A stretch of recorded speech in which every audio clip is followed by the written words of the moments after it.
It's a funny thing. Every now and then I come along and I do this kind of thing here with a microphone and I sort of talk a little bit for a while. And then sometimes afterwards people say, how the hell did you do that? I mean, because for many people they sort of think that it is, the singularly most scary thing that they can imagine. So you have a microphone and a whole bunch of people. I can't even see anybody now. I see just a bunch of lights. And the truth is, it is very scary. But people are just kind of scared of different things. I mean, personally, I'm absolutely terrified of dancing. And I'm not like a woman, because it's funny because when Stacey was doing her song, that she was awesome. But she was doing her song, and over there, I can't see the people, there were 3 ladies over there at the side of the hall there, and they just couldn't contain themselves. They were up, because that's what women do. Women can dance. If you ever see people socially, at the end of the evening, the music plays and everything, guys like me, we're so self-conscious and we just can't do any of this stuff, but the women just can't hold themselves back, and as soon as the music comes, they're just off. They've got this kind of natural rhythm. I can't even impersonate that, but they've got this thing. But if you're a bloke, whether you like it or not, and I don't like it, I hate it, you gotta learn to dance. You have to dance, because the way society works is it's sort of the kind of context where you're going to meet a woman is going to involve some kind of dancing, so you just got to get to grips with it, whether you like it or not. And getting to meet a woman, frankly, member of the opposite sex, has always been a problem for me, for as long back as I can remember. I don't know, it's hard to talk about. But there were no girls in my school who fancied me.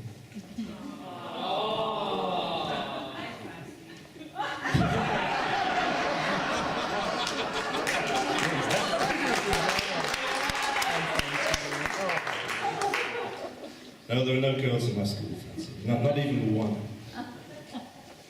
And I don't suppose that's not going to be much of a surprise to anyone. I mean, after all, I went to an old boys' school. The things were difficult even when I left school and I went to university, because I wanted to meet a woman in the university and I tried real hard. But it's real hard because one of the problems that you have, I went to university in Galway, and Galway of course is in Ireland, and the problem that Irish women have is that they can't stand Irish men. Which kind of stands to reason, really, because let's face it, we're pale and pasty, we get drunk all the time, we talk about greyhound racing. And so women will they just tend to steer clear of us. In fact, they're attracted to men of any other nationality. Anything will do. Even the French. We had a French guy at university, his name was Jerome. I hated him. The women, they loved him. They flocked, they fawned all over him, he just couldn't, he was fighting them off. And I couldn't get near a woman and he was just fighting them off. What a bastard. We started talking about women one time. I hated him for several reasons. One of the reasons was because he was so successful with women. The other reason was because he had the annoying habit of talking about himself in the third person. He said to me, sometimes one woman is not enough to satisfy Jerome.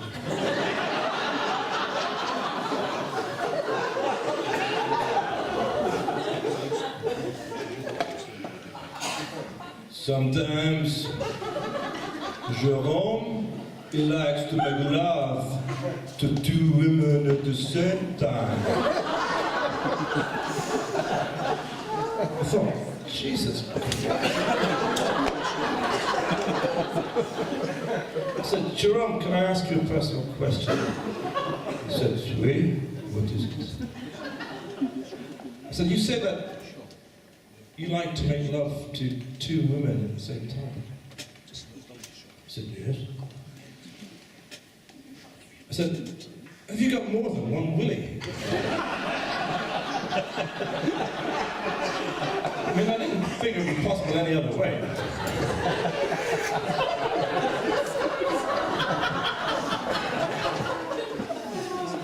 But I had to, things were not like that for me. Women weren't attracted to me. I had to go through a sort of a pretty conventional way of trying to attract one. I used to have to go to discos and nightclubs and stuff like that. I had to dance. I hated dancing. I was just so self-conscious. I just couldn't do it. The only way that a bloke can dance is really to get tanked up beforehand. No way, sober, no way that you're going to go crawling around on a dance floor. It's just too terrifying. And then there's the prospect of talking to women. That's terrifying too.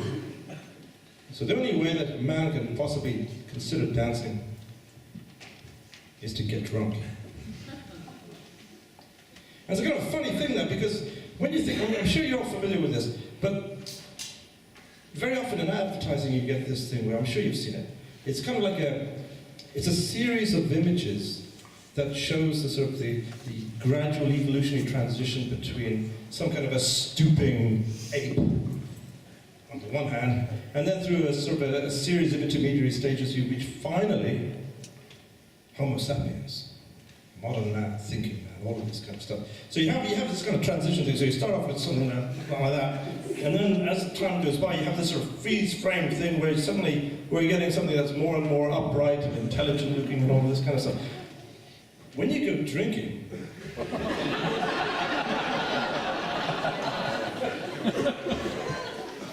you have a kind of a personal reenactment of this, but in reverse.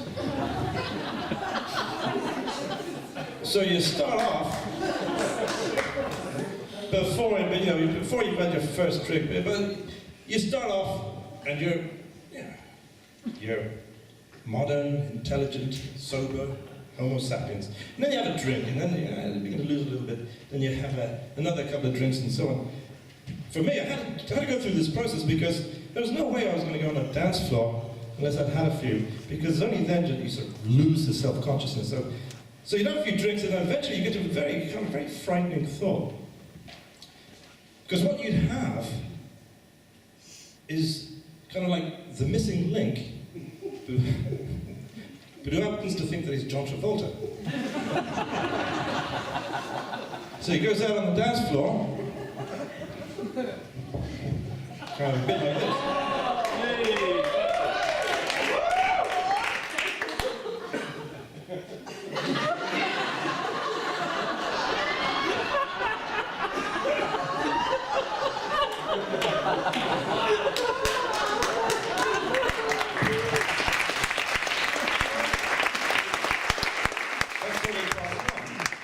Getting out of the dance floor, that's the first bit, that's scary enough. But even scarier is talking to an actual woman, a real one. A woman on the dance floor, and I mean, that's the reason you go and do these things. But you can imagine you've been looking at this lovely woman, she's out there and she's dancing, and you're just preparing to talk to her, that's what you want to try to do. So for me, what I used to have to do is because it was such a short time, it's loud, there's lights, everything's going on, and you know that there's probably going to be a split second when your movement and her movement coincide in such a way that you have a chance to you have that split second, don't you? And of course you have to prepare for that, and I used to prepare for that. I used to think of, right, okay, I've got to have something to say. And it's got to be simple, because there's not much time. So I used to rehearse it. Very simple, it was this, I said, "Hi, my name is Paul. Would you like to dance with me?" Even before I went on the dance floor, I was practicing that. "Hi, my name is Paul. Would you like to dance with me?" "Hi, my name is Paul. Would you like to dance with me?" And you're dancing, and these women are moving around. The woman you're looking for, eventually she comes into the right place. And you're, "Hi, my name is Paul. Would you like to dance with me?" And then she's there, and suddenly the moment has arrived, and you go,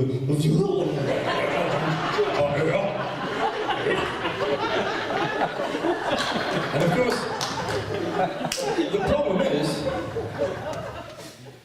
that in this evolutionary regression, you have evolved so far backwards that you're no longer capable of talking modern English. So what you're actually speaking is some kind of proto-language some kind of weird thing. In fact, the funny thing is, I spoke this so much that I became completely fluent.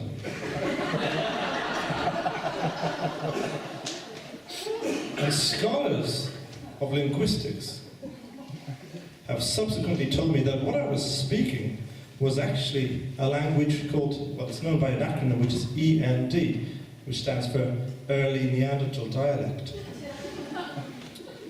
END is pretty apt, really, because END also spans end, and as soon as I started talking to this language, was pretty much the end of any prospects that I might have with chatting on some woman.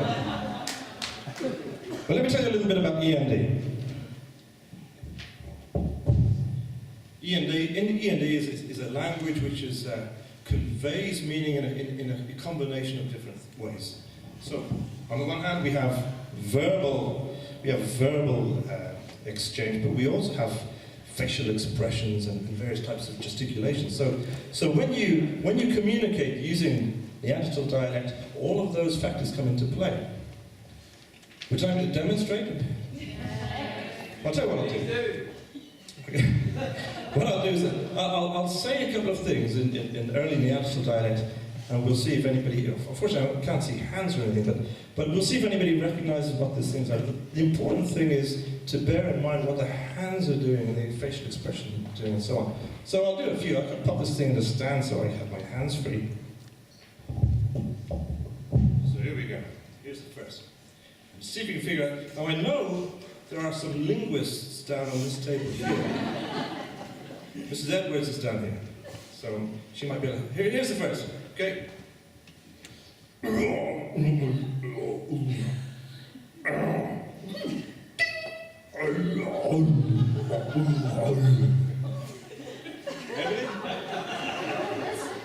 Mine's a really large gin tonic. Oh, that's excellent, that's excellent.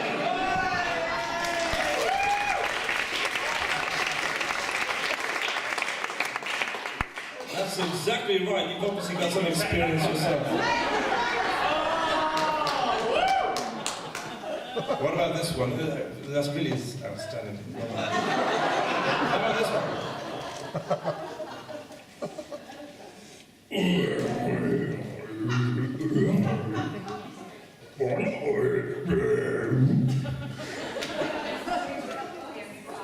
Any takers?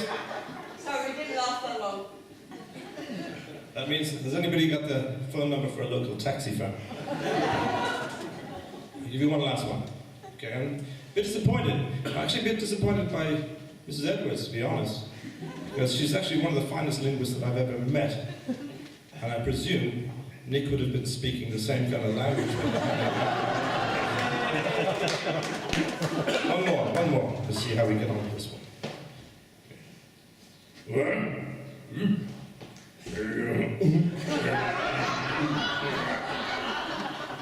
Anybody?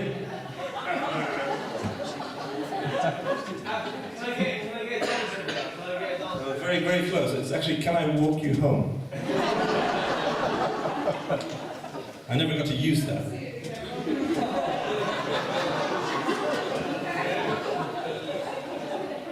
Languages evolve. We don't really think about this, but of course it's true.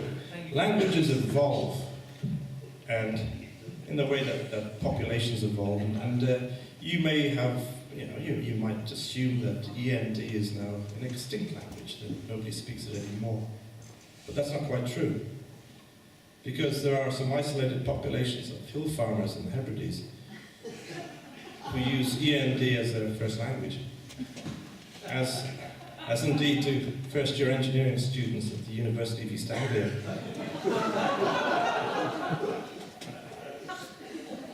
But there's one public figure who routinely speaks to the public using Neanderthal dialect. And this individual is probably among the most famous man in the world. Anybody like to tell me who they think that might be? Trump. Yes, Donald Trump, absolutely. Donald Trump routinely addresses Republican supporters using Neanderthal dialect, which is actually very, very impressive.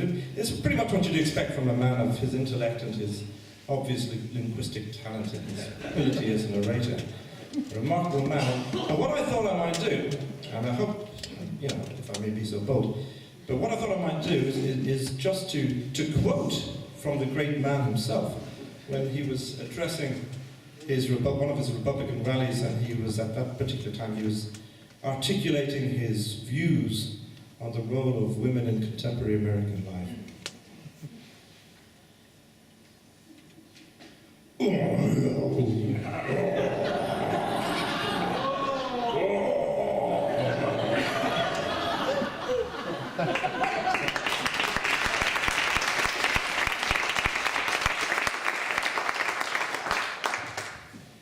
You might imagine that I had no success with women. No! And it's true. One thing I didn't mention earlier on when I talked about Jerome was what happened to him later on. You see, I left Galway in 1986, but Jerome stayed on. And he developed an extraordinary reputation as a seducer of women. You know, he only settled down a little while ago. And what happened was, he got married. And when he got married, he booked the Harbour Hotel, the honeymoon suite of the Harbour Hotel in Galway, but he had such a reputation. Hotel management were worried they were worried that the friction of his vigorous lovemaking would represent a fire hazard.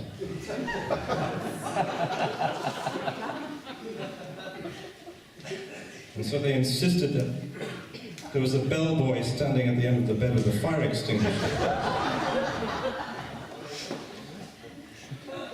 Of course, nothing like that ever happened to me. Although I did nearly get lucky once. This is what happened. This was after a nightclub in Galway, and I came out and I was, as usual, I was alone. I walked over to the taxi rank, and there was a woman there. She was a beautiful woman. And she said, how are you feeling now? And I said, oh, I'm feeling fine, thanks. Thank you. But I saw you earlier on. You're on the dance floor, and you were sort of jerking around uncontrollably. I presume you were having some kind of a seizure. I said, no, I was just dancing. And she said, well, and then you spoke to some woman, but it was just complete gibberish. Everybody was standing around laughing at you. I said, oh, that, yeah, no, I told her my name was Paul. Would you like to dance with me? And this woman, she opened up. We started talking.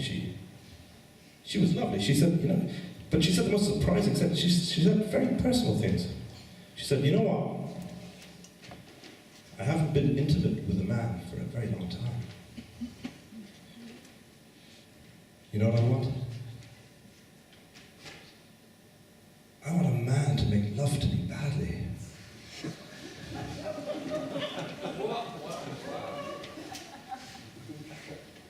I thought, you know, I really like the sound of this.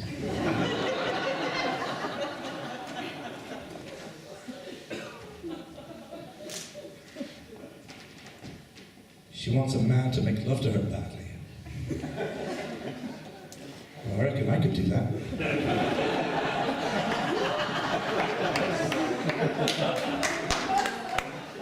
In fact, it's almost certainly the way that I would do it.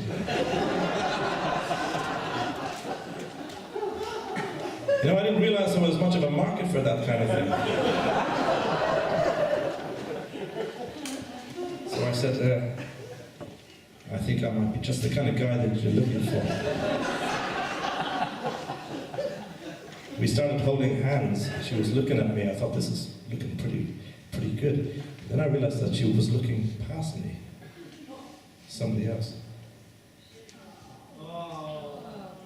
It was Jerome.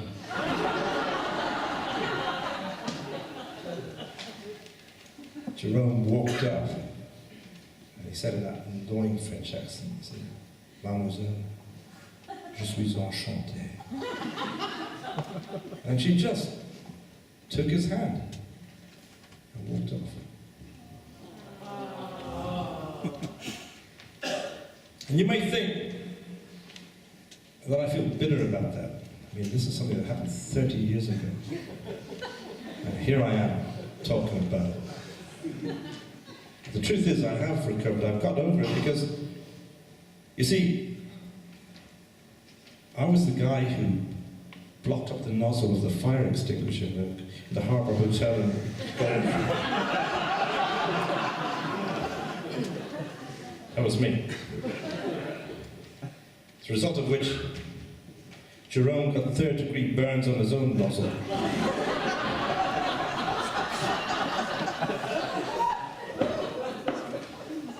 Now listen, folks, I can't subject you to any more of this, so I'm going to listen here. So listen, thank you very much for listening. Enjoy the rest of the